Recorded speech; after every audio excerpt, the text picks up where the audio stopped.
I got into politics in the late 90s and met Senator Elliott and learned a lot from him through his legacy, and a lot, just by sitting down talking to him.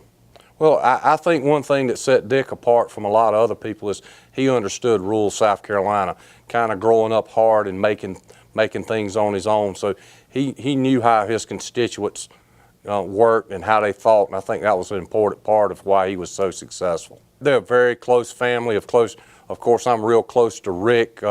Rick and I have a great relationship.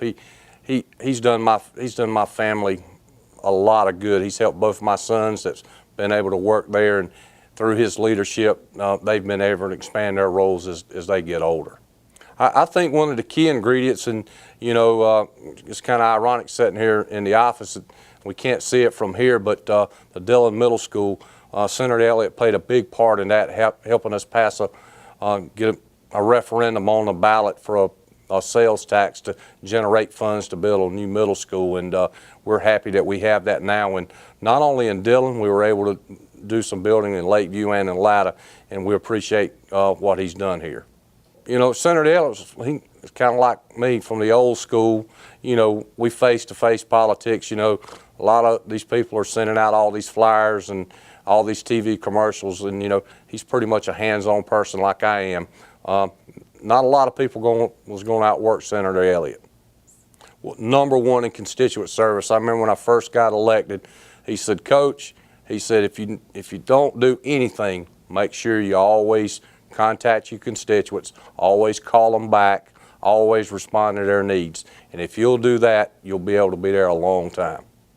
I think because he was a people's representative, he didn't play the Democratic card or the Republican card. He tried to do what's right and tried to move South Carolina forward, and he always put his constituents first.